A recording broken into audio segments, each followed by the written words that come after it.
Hello, everyone. I am Allie Powell. I am the social media manager here at Fast Track Marketing. And we just wanted to say thank you so much for joining us for this awesome webinar. The patient journey has changed, how people actually find you and choose your practice now, especially in the day of AI.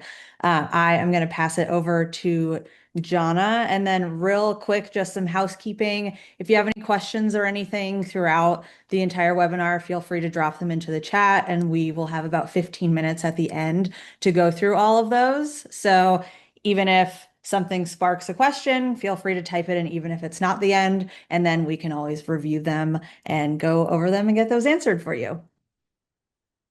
Perfect. Thank you, Allie, and thanks everyone for joining us today. The patient journey really has become a very dynamic one, and I'm excited to really go through it all with you today. There's really four moments that have evolved to shape that journey, and we're going to cover them today. Plus, also really AI SEO and really why SEO is AI SEO is SEO wearing a new costume. So we are going to go through visibility, content, website, and systems today. Let's see. So it all comes back to one question, and it really is probably the most important question for every practice is how many patients do you want to see in a day?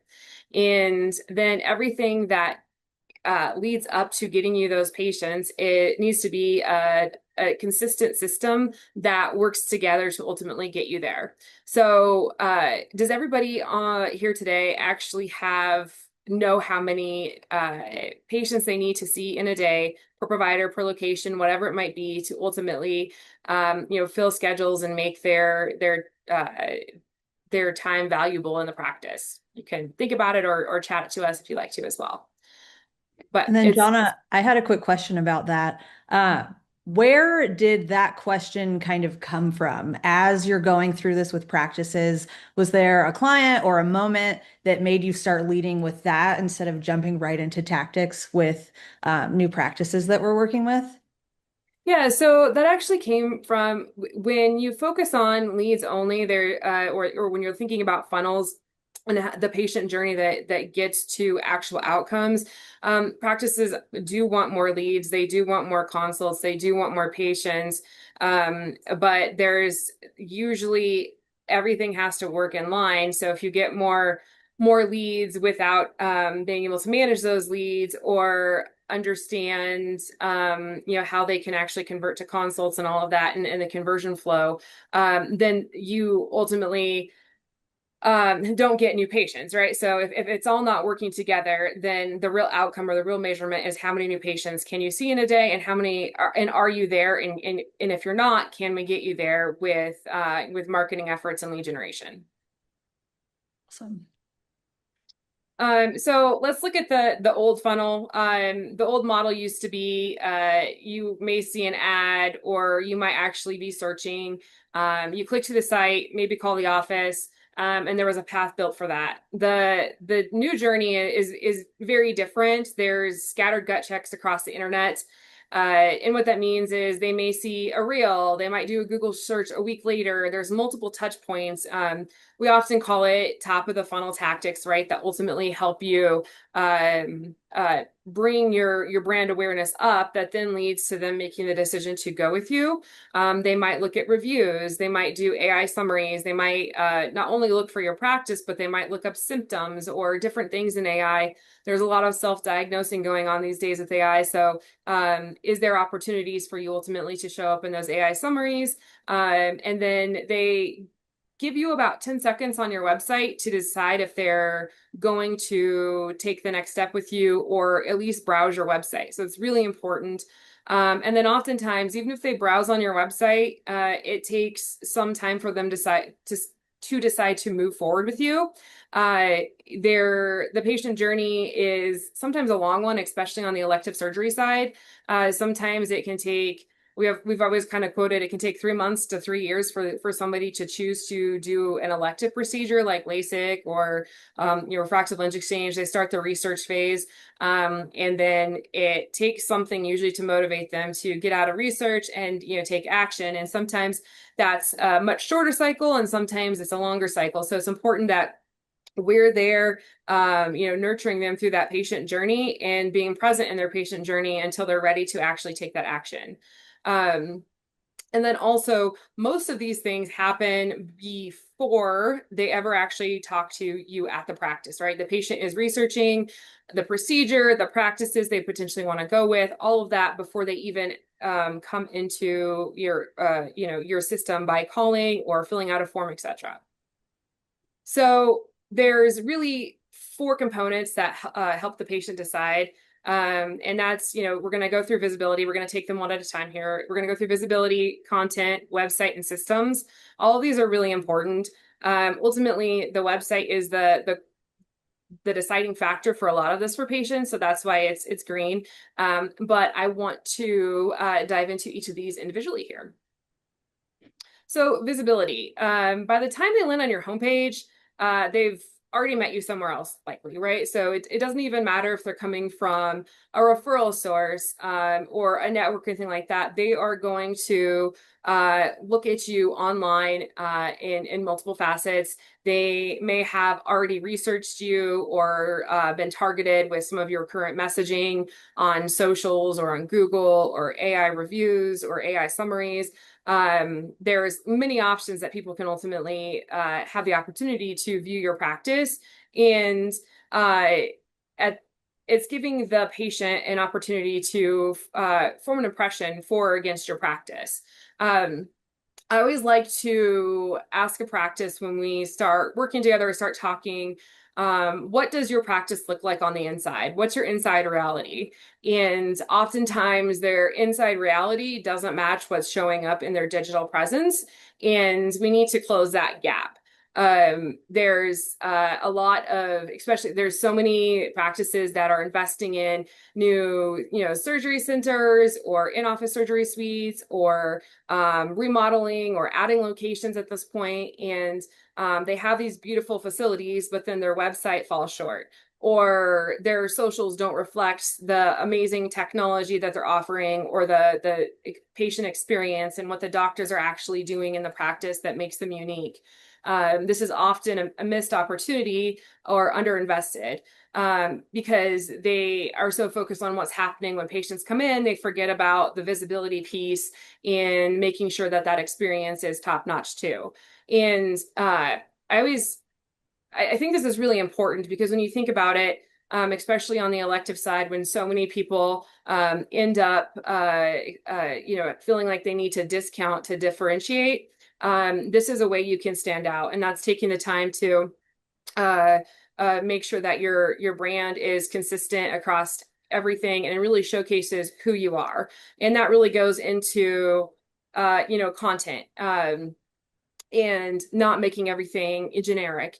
It's quite interesting in the ophthalmology space, and being in it and as long as we have, we often see the same stock imagery used across multiple websites. There's the happy couple, walking on the beach, whatever it might be. So they consistently have the same stock imagery across, maybe it's the same, doctor and patient sitting at the phoropter.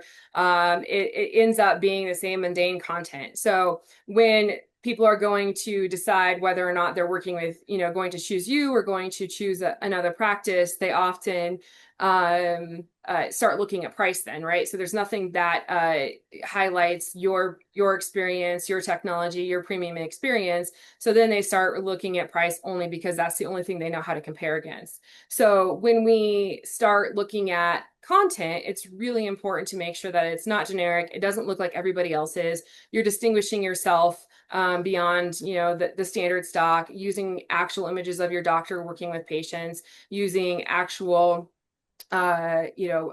testimonials from your patients, and it's done in a way that differentiates your practice and matches that inside reality that you're likely trying to portray when patients are actually coming into the practice. Oftentimes, too, practices that really want their your inside reality to showcase, they do a great job at posting on socials and have a consistent schedule.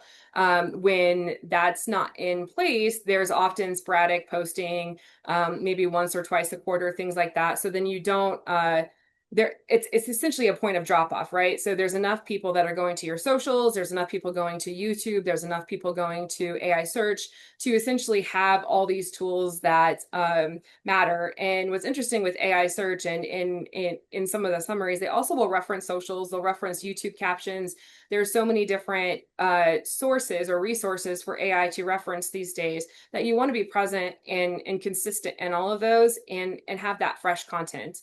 Again, authentic photos it really raise your practice experience and level, and it matches what's likely going on inside your practice too.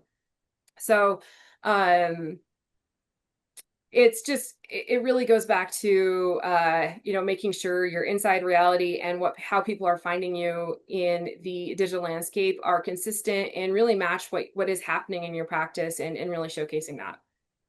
I think something to note too, real quick, about content is that a lot of people are using YouTube, TikTok, Instagram as their own kind of search engine. So if you're posting content that's explaining things about LASIK or cataract surgery, and then someone is looking for that as like a user experience or like a patient experience, they're more likely to find your videos if you're able to actually post stuff like that. And whether that's testimonials or anything, but I mean, I do it all the time. I search best fill in the blank in my area. And I think a lot more people are doing that now. So having those types of videos that would answer those questions or have you start coming up is really important too when it comes to content. Agree fully. Um, So your website, you really have 10 seconds to capture people. And sometimes 10 seconds is generous. Sometimes it's 3 to 5 seconds, depending on the user. So we're actually going to do a challenge right now. And we have a mock website. But I want you all to take a moment and help me evaluate it in under 10 seconds.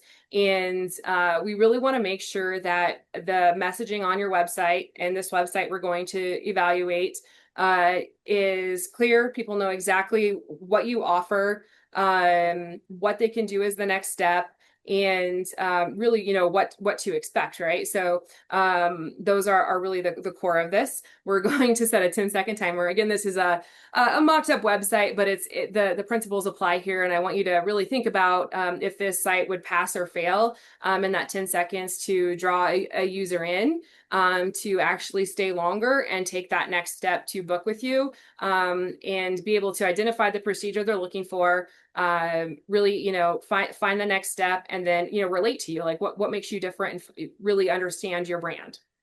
This is what Okay. I'm really excited about. Yeah. So, Okay, I'll if start the you, timer. I have it okay, Allie's handy going to start the here. timer. I'm going to click over. Okay, And then, tell us in the chat if it passes or fails. starting the timer. So, give you guys a chance to evaluate this. And that is time. That is a quick 10 seconds. So, um, did it pass or fail? Right. So we're gonna jump to this section here. So many times when I'm talking to practices, they'll say, I want more comprehensive eye exams, or I want more medical eye exams. At the end of the day, the patient doesn't always understand what that means. It's more internal speak, and while we get it, and we know you want more of the comprehensive eye exams or anything like that, it doesn't actually resonate with the patient. In all reality, yes, you do comprehensive eye care, but you really want more cataract patients or more elective surgeries or more dry eye, right? So it's making sure that when you're hitting your homepage, that it's very clear to the end user what you're offering and that they know exactly where to find it, right? So the navigation needs to be crisp and easy to read and not buried. Um, Oftentimes, websites will also not have a clear next step. It'll be, learn more. I'm a big proponent of online booking. So if you can use the tool that offers online booking, that's a quick way to capture. When you think about the convenience factor, my kids are getting ready to go back to school. I know that I have to book their back to school eye exam. I have to book their well child checkup. I have to book all these things, their dentist, all that before back to school.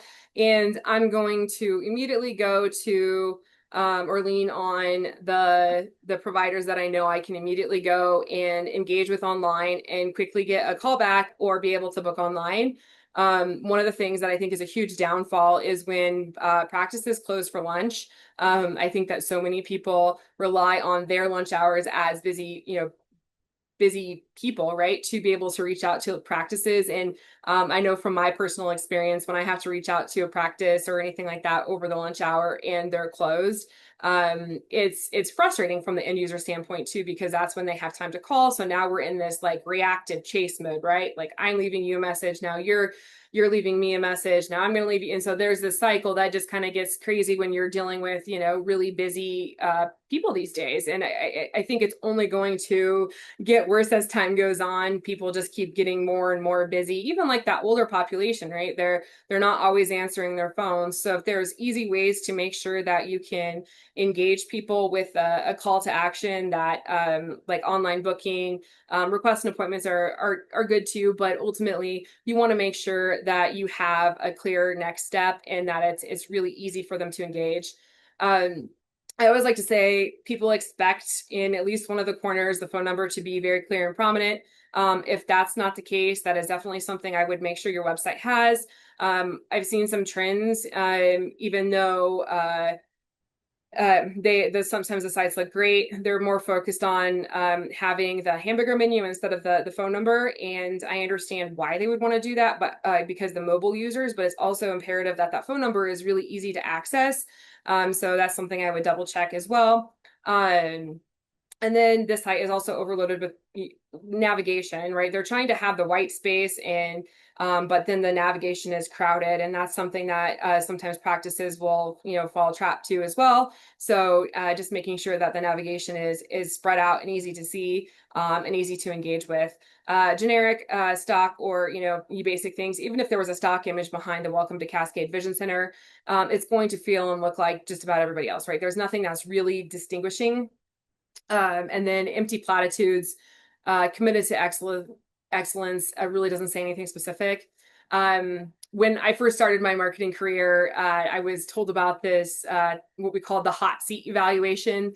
And it came down to if you could evaluate something on, your marketing or your phrase with, well, whoop-de-doo, I would hope so, or who else can say that, then it's probably not distinguishing you. So it's one of those things that really they're likely platitudes and not doing you any justice. So really think through things that truly distinguish your practice when you're talking about the content on your site and making it unique.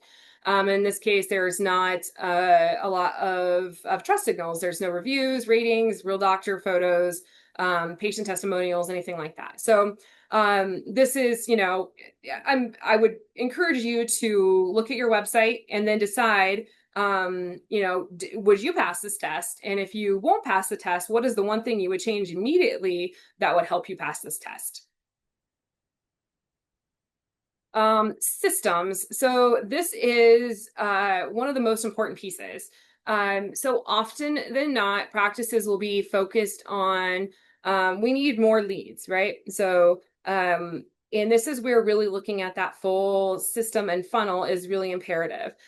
More leads does not always equal more patients, especially if the system in place to follow up with those patients is broken or not ideal. And this is where we usually spend some time evaluating practices to make sure that before we do any marketing, that they're capable of handling lead volume, and they also have a system in place that gets their patients in the door. And this really comes down to speed to lead, and this is how quickly can you actually return those phone calls, or is there a tool in place in the evenings, like an online scheduler, an AI bot, or an AI tool that ultimately can answer questions or assist in booking people after hours? Those are all really imperative things these days because of how busy people are. There's a lot of people that do their research in the evenings, or they're targeted with ads and reels on socials, and then they start engaging with your brand in the evening. And how are you ultimately set up to handle that, especially on the elective side? If you were to do a test of your practice and pretended to be a patient and went through the workflow of ultimately requesting an appointment, how soon does your practice follow up? I always like to say it needs to at least be in 30 minutes, but honestly, the first person who likely calls that patient back is the one that's going to win them. So it's really important that that is a top priority for you.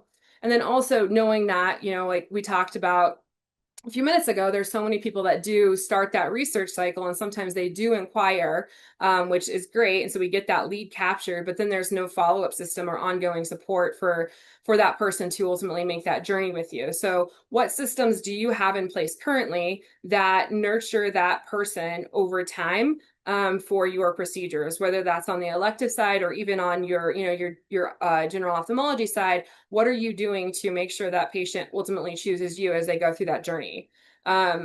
Oftentimes I also hear that practice like, well, I'm heavily referral. This goes in tune with that as well, right? So even if you're getting a lot of your patients from referrals, it's still important to have a system for follow up and making sure that that referral experience is top notch and there it's seamless, right? So nobody wants to be frustrated by getting a referral from a OD or a primary care physician and then have it feel very difficult to schedule that appointment. So all of these systems are really imperative for, following up, calling a lead as soon as possible, or having multiple ways to reach out. Sometimes it's not calling, sometimes it's texting. These are all very important things to make sure you have those systems in place so we can get to that final goal of more patients. So if we don't have these systems, more leads won't solve the problem. So we always want to make sure that we can really assess this as well in the patient journey and make sure that this is also really, fine-tuned for every practice as well. So let's talk about AI and SEO. Practices that have been doing content-based SEO are going to have a leg up in AI SEO. So we jokingly say that AI SEO isn't new; it's SEO wearing a new costume. We have spent a lot of time in the last year and a half really trying to understand the infrastructure of AI SEO and what it means for practices. And the good news is that practices that had a really good foundation in traditional SEO are likely going to be ones that pull up in the AI tools.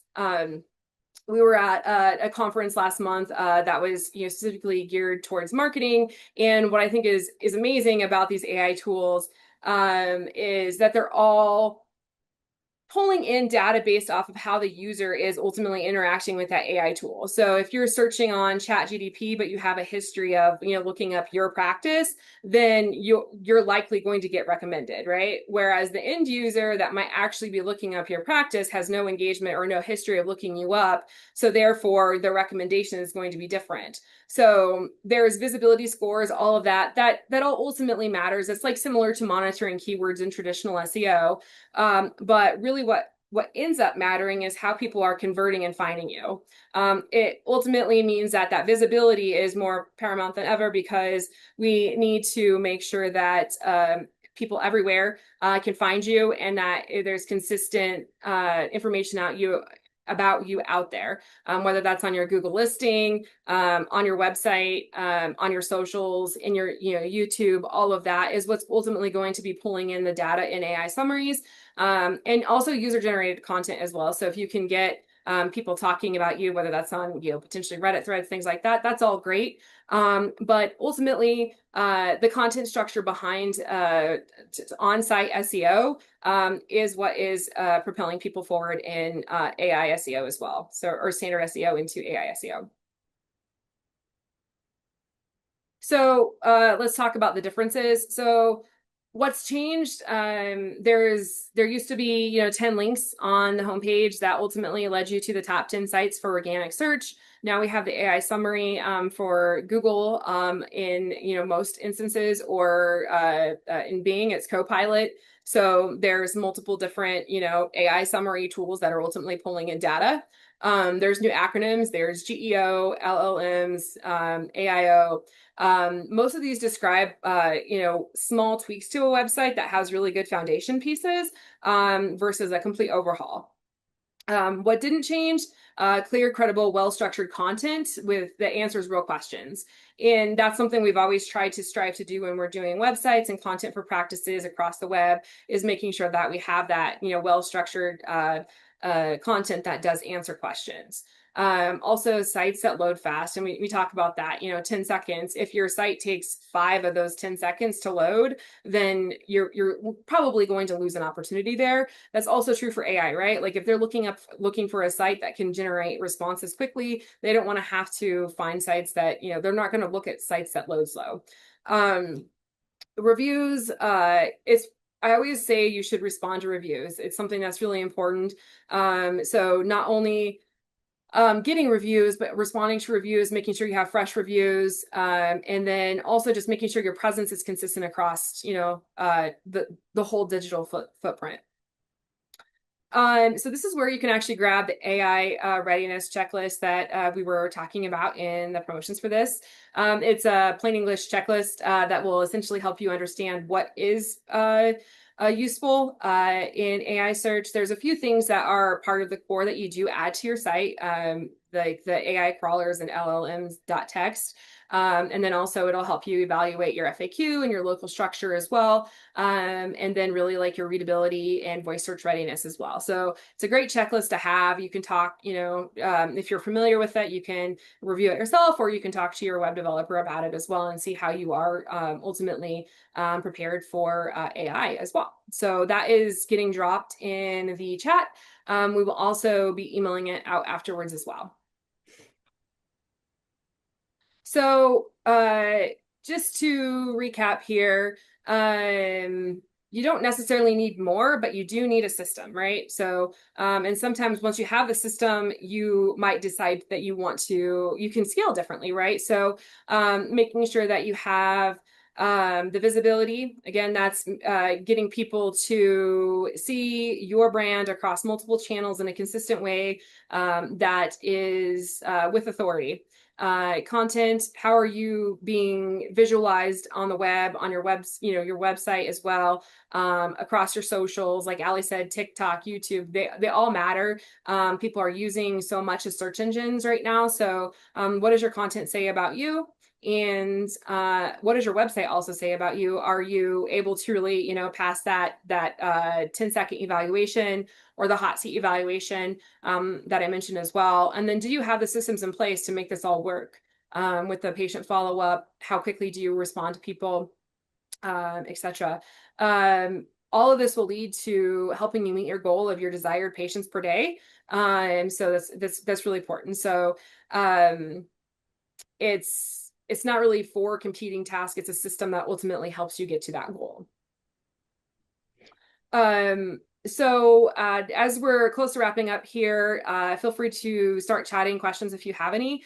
But we do offer digital visibility assessments. We'll benchmark you against your top 3 competitors and let you know where you stand on Google, local search, AI tools, and also let you know, usually there's opportunities you can implement right away to ultimately enhance your visibility. So that's also in the chat. Ali just put that in the chat as well. So if you'd like to book with me, I'd love to have a conversation with you and go through that assessment.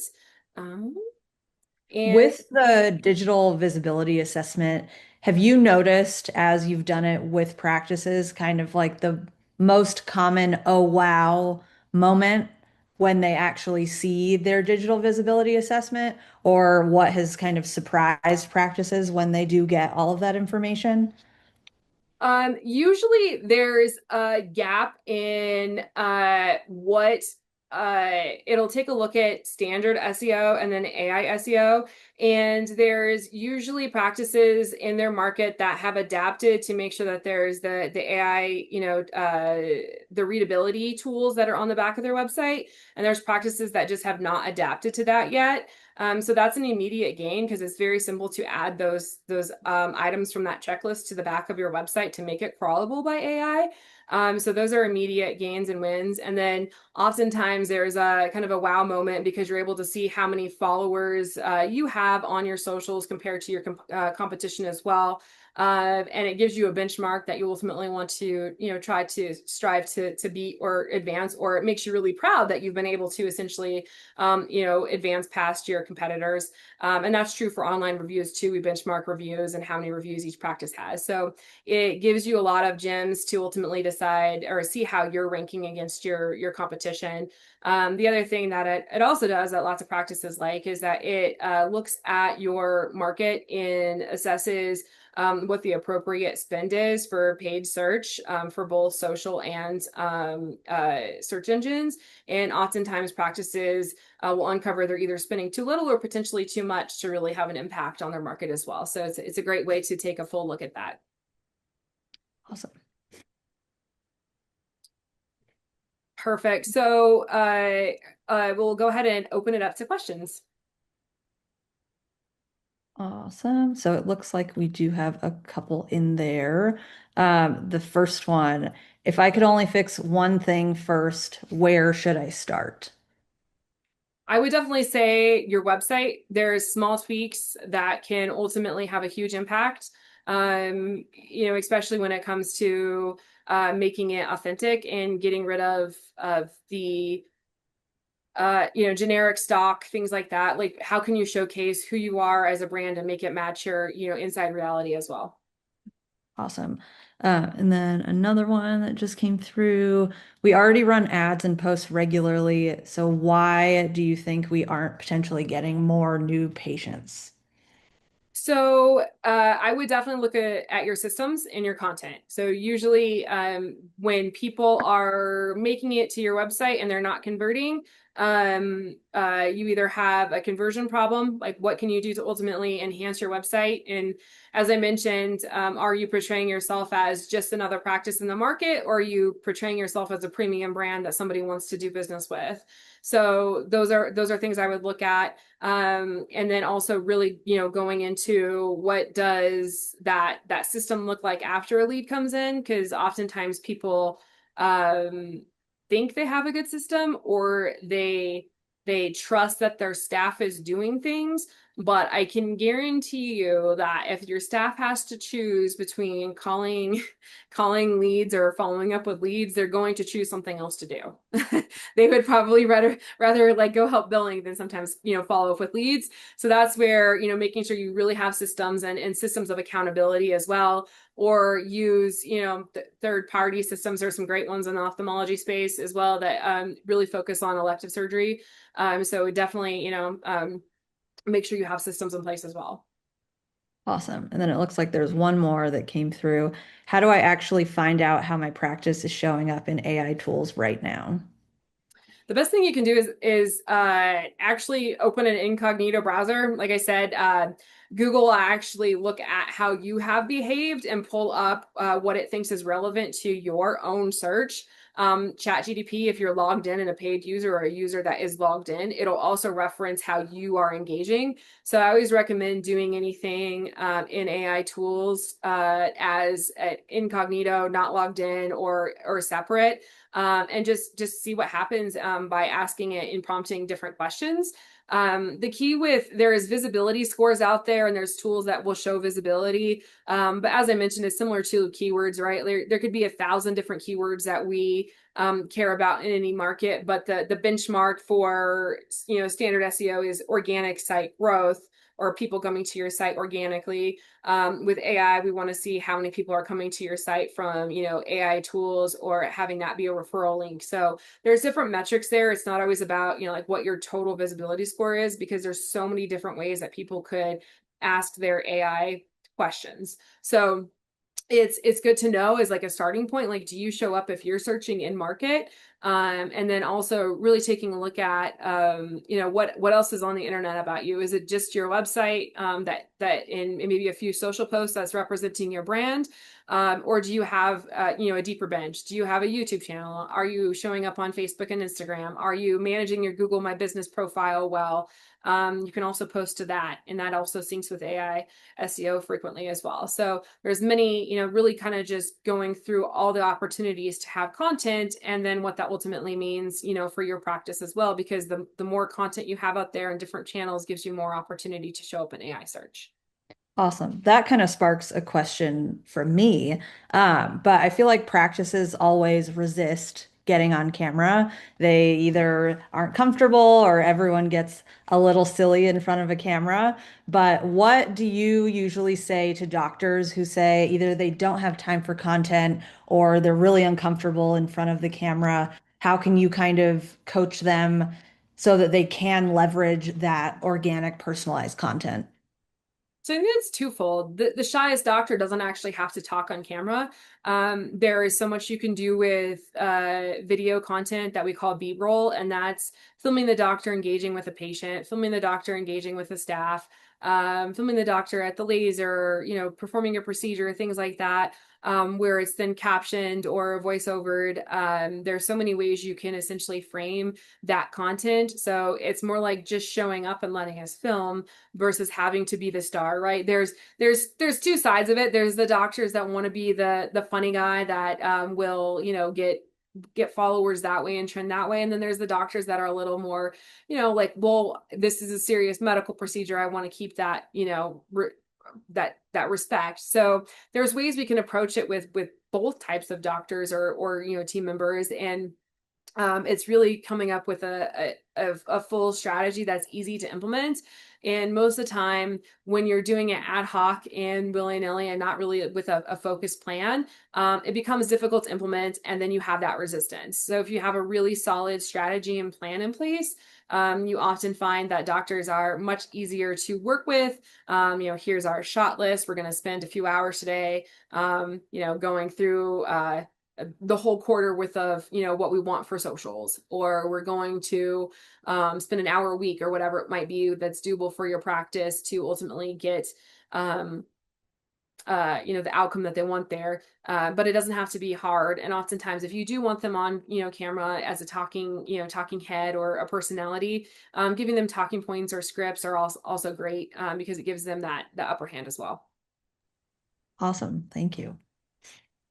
Cool. Well, I think that is all of our questions, but I feel like there's so much good information and there's so many buzzwords right now around AI in general that it's nice to know that we don't have to completely reinvent the wheel, right? With all this AI SEO, it's like you can still utilize everything you have. It's just building upon that. So I think that's great to kind of remove some of that fear that a lot of people are experiencing of this AI world that we're now living in. So I think that's great. Thank you so much.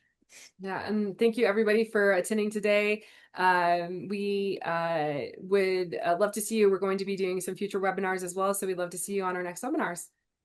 Awesome. And we will be sending out the replay of this along with all of the links that we dropped in the chat.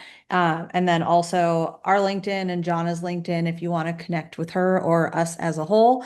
But you'll be getting that probably tomorrow. So thanks so much for joining, and we will see you next time.